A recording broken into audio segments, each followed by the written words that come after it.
Your subconscious mind speaks the language of feelings. How do you expect to create a life full of your dreams if you're speaking to your subconscious mind in a language it doesn't understand? My name is Alia. I talk about all things spirituality, philosophy, mindset, positivity, all of that encompassed into one big channel. So I would love to have you here. But most of these manifestation coaches, or mindset coaches, or self development coaches, whatever you decide to dip into, speak a lot on how feeling is the secret. Neville Goddard coined this term, feeling is a secret. That's essentially what his book is even called. Okay, so clearly he was very, very insistent on the fact that feeling is a secret, which is cool, right? And also, you see a lot of these coaches talking about how circumstances don't matter, which is another interesting point, because the only way circumstances can't matter is if you have your feelings in check.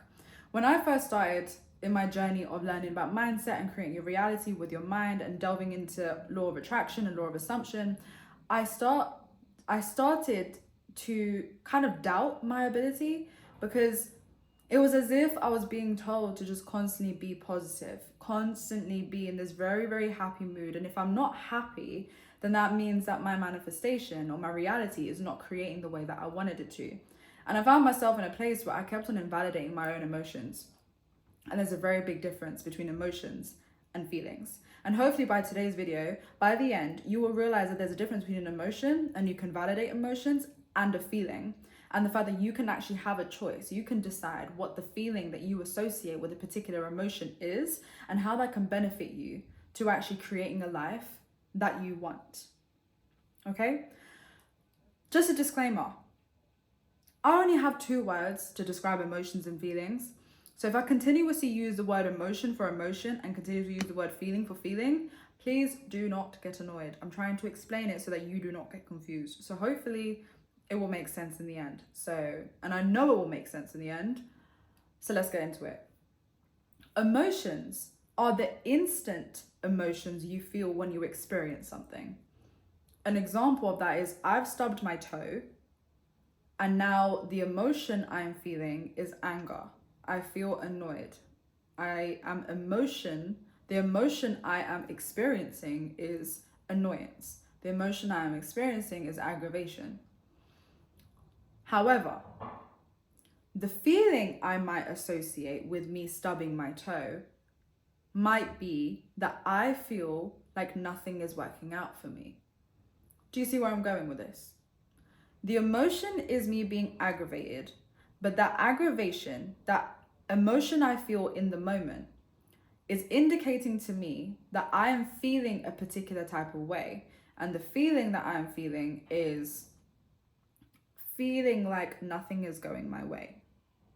That might have been the cherry on the top of the cake type of situation, which is fine. So that's one example. Another example is I'm feeling the emotion, or I'm experiencing the emotion of anxiety when I'm seeing a bill come through my post. In the moment, the emotion I'm experiencing is anxiety, but I might be feeling like I'm never going to be abundant, that I'm feeling I'm never going to get out of this rut. I'm never going to have enough money. That's the feeling I have attached. An emotion is the instant experience and the instant intuitive emotion you feel from facing an experience. That can be happiness, sadness, anger, aggravation, annoyance, the full spectrum of emotions. And those are something that you can validate. You can cry if you are upset. You can be angry if you're angry. You can be annoyed if you're annoyed. That is just the emotion. That's just as a result. It's a cause and effect. Something happened and you are experiencing an emotion. That's what an emotion is. A feeling, however, is something that you have placed on top of the emotion, whether that feeling comes from a prior experience, so from childhood or to your teenage years, or you being anxious and facing the future. That feeling could come from a consistent experience you're feeling and an experience of an emotion. So you constantly apply that feeling to that emotion.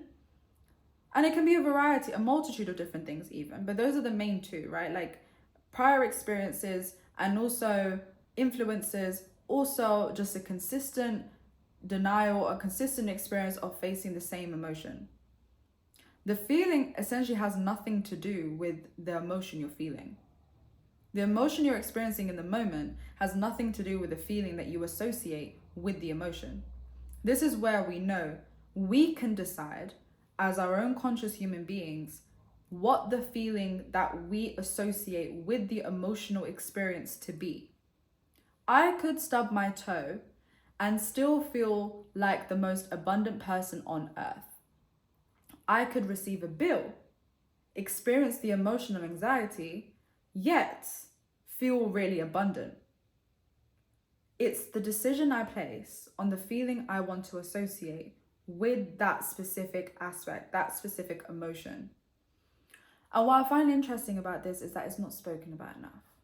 Because you are 100% allowed to validate your own emotions. You're allowed to feel angry when something doesn't go your way. You're allowed to feel upset. You're allowed to feel happy. You're allowed to feel annoyed. You're allowed to feel all the range of emotions. It's not that creating your reality means that you have to numb yourself out to all the negative emotions.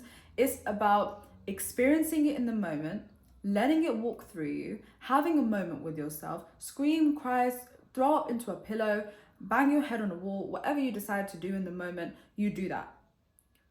But when it comes to associating a feeling or associating a meaning with that emotion, you decide that this emotion does not dictate the feeling that I'm feeling. Even though I have just got hit by a car, even though that's an extreme example, I still want to feel abundant. Even though I've lost all of my money, I still want to feel abundant. Even though I have no clients and I feel really disheartened, or I'm experiencing emotion of being disheartened, I want to feel the most successful person on this goddamn earth. You choose that. That's how the feeling is a secret. Because it's not about constantly every single day feeling so happy that there's nothing else but like sadness doesn't exist for you or worry doesn't exist for you. We are human beings. We have to experience emotions. We are emotional beings, men and women, both. So in order for us to live a fulfilled experience, we have to experience the range of emotions that the humans can experience. We have to experience sadness and happiness and grief and excitement. We have to experience all of these things, and it's part of nature for us to experience these things. It's fine that we do, but it's what emotion, what feeling we place upon the emotion that dictates how our life goes. The emotion is a gateway, it's a doorway. You can go up to that door, open it, and walk right through and engage and apply a feeling that doesn't necessarily suit you or the dream reality that you're creating, and engage in that, where now your emotion links to your feeling, and it's again more evidence of these two things combining, your old reality being more real than your new reality. Or you can decide that when you come close to that door, you open the door, maybe you smell the emotion, maybe you feel the emotion, maybe you touch the emotion, which is fine, but you haven't walked over the step. You haven't walked into that door. You haven't walked into that reality yet. You've decided, I'm going to actually close this emotional door, and I'm going to decide that even though I'm feeling this, even though I've experienced it, this does not dictate the feelings that I am feeling from this emotion. I still choose to feel abundant. I still choose to feel loved. I still choose to feel deserving and worthy and valued. I still choose to feel all of these amazing things, rather than associating a meaning that doesn't necessarily serve me or my purpose. So I hope this kind of clears everything up for you, because I remember being in this position thinking like, damn, like I have to just constantly be happy. Like that just seems exhausting and also invalidating to my experience, right? It seems like every time something bad happens, I can't sit there and cry about it. I can't sit there and be annoyed. I can't sit there and experience a full range of emotions. I have to just be happy. And in the moment when something happens and I do feel these emotions and they are being very, very harsh on me, I feel them very, very profoundly, right? They're weighing on me. How can I just feel better? How can I just feel better? How can I feel grateful? How can I feel this? It's about acknowledging and validating the emotion, feeling it, experiencing it, no matter how long that takes, but not associating meaning with that emotion until you're in a clear space, until you're back to homeostasis, until you feel normal. And when you get to that point, that's when you can say, hey, I felt this emotion. I've experienced this emotion. This emotion doesn't feel nice. I don't want to continue feeling this emotion again. I want to feel like XYZ. I don't want to experience this emotion again. I want to feel XYZ. That's how you can say that circumstances don't matter. Because no matter what circumstance comes in your life, yes, you may experience an emotion regarding that scenario, but you can decide the feeling. You can decide that even on your worst of worst days, you decide to feel happy. Even on the worst of worst days, you decide to feel grateful. You decide to feel abundant. You decide to feel successful. You can decide how you feel in the moment. And that is a great thing to be able to do. And that's what you call alchemy, loves. That is exactly what you call alchemizing your emotions into something that benefits you. So that is how feeling is a secret. That is why feeling is a secret. Feelings are not just momentary things. Feelings are ingrained in you. They are cemented in your subconscious mind. It's the language that your subconscious mind speaks. The least that you can do in honor for your subconscious mind is give it a rest until those emotions bubble away. You reach back to homeostasis, you're back to normal you, and you can decide the feeling that you want to place on it. Feelings don't need to come instantaneously. You can sit in an emotion for 5 years if you wanted to. And once you come back to homeostasis, then set the feeling, then set the meaning, then set what this means for you, what this feels for you. Think about a time when something bad happened or something good happened, and instantly you start going into, well, this makes me feel like this, and this makes me feel really sad, and this makes me feel like this. Those are your feelings coming up. But instantly, you've assigned an emotion, you experienced an emotion, and you instantly assigned a feeling to it, even if that feeling isn't necessarily nice. And what did I say? Your subconscious mind experiences feelings. It's as if when your subconscious mind hears the word feeling, it lights up, it opens up, it becomes a sponge again. It's taking in all that experience. And the more you associate and you concretify, even that's not a word, concretify that emotion with a feeling, what you've said now is, I want to engage in this. I want to walk through this doorway. I want to walk and talk like the person who actually lives a life like this. When in reality, when you are back to normal, you are chilling, you did have a good day, you want to manifest the best things in life. You want to have money, you want to have success, you want to have clients, you want to be living the best life that you can. And you're entitled to that. But the point is you decide the feeling that you place on emotions. And that's how circumstances don't matter. That is how feeling is a secret. You can decide that you can feel the most abundant person on earth, even though you've had the worst day possible. And all the emotions are telling you otherwise, yet you have the courage and the bravery to decide that my emotions don't dictate the way I'm feeling. Feeling is meaning. Feeling is life. Feeling is what you are, is a part of you, is a part of your identity.